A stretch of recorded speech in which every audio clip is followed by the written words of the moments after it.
Hi friends, ಇದು GK question. Two numbers are in the ratio of 2:5. If 16 is added to both the numbers, their ratio becomes 1:2. Which are the numbers? ನಾವಿಲ್ಲಿ ಆ ಎರಡು number ಯಾವುದು ಅಂತ find out ಮಾಡಬೇಕು.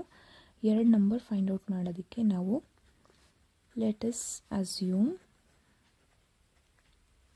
the numbers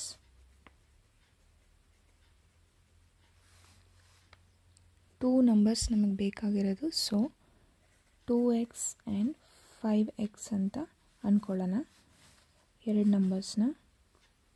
therefore 2xಗೆ 16 add ಮಾಡಿದ್ರೆ ಮತ್ತು 5xಗೆ 16 add ಮಾಡಿದ್ರೆ ನಮಗೆ 1/2 ರೇಷಿಯೋ ಆಗುತ್ತೆ. ದೇರ್ಫೋರ್ ದ ನೆಕ್ಸ್ಟ್ ಸ್ಟೆಪ್ ಇದನ್ನೆರಡನ್ನು ಮಲ್ಟಿಪ್ಲೈ ಮಾಡಬೇಕಾಗುತ್ತೆ. 2x into x 4x plus 16 into 2 32. Same 5x into 1 5x plus 16 into 1 16 ಆಗುತ್ತೆ. ಸೊ 4xನ ಇಲ್ಲೇ ಇಟ್ಕೊಂಡು 5x ಈ ಕಡೆ ತಗೊಂಡ್ರೆ ನೆಗೆಟಿವ್ 5x ಆಗುತ್ತೆ ಈಸ್ ಈಕ್ವಲ್ ಟು 16 ಇಲ್ಲೇ ಇರುತ್ತೆ. 32ನ ಆ ಕಡೆ ಪಾಸ್ ಮಾಡಿದ್ರೆ -32 ಆಗುತ್ತೆ. ಇಲ್ಲಿ -x ಉಳಿಯುತ್ತೆ, ಇಲ್ಲಿ -16 ಉಳಿಯುತ್ತೆ. ಎರಡು ಕಡೆ ಮೈನಸ್ ಇರೋದ್ರಿಂದ ಕ್ಯಾನ್ಸಲ್ ಆಗುತ್ತೆ. Therefore x is equal to 16 ಅಂತ ಆಗುತ್ತೆ. ದೇರ್ಫೋರ್ ನಾವಿವಾಗ ಎರಡು ನಂಬರ್ಸ್ ಯಾವುದ್ಯಾವುದು ಅಂತ ಫೈಂಡ್ ಔಟ್ ಮಾಡಬೇಕು.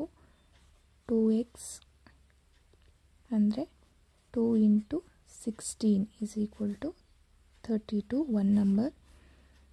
5x 5 into 16 is equal to 16 5s 80. Therefore the two numbers are 32 and 80. Thank you.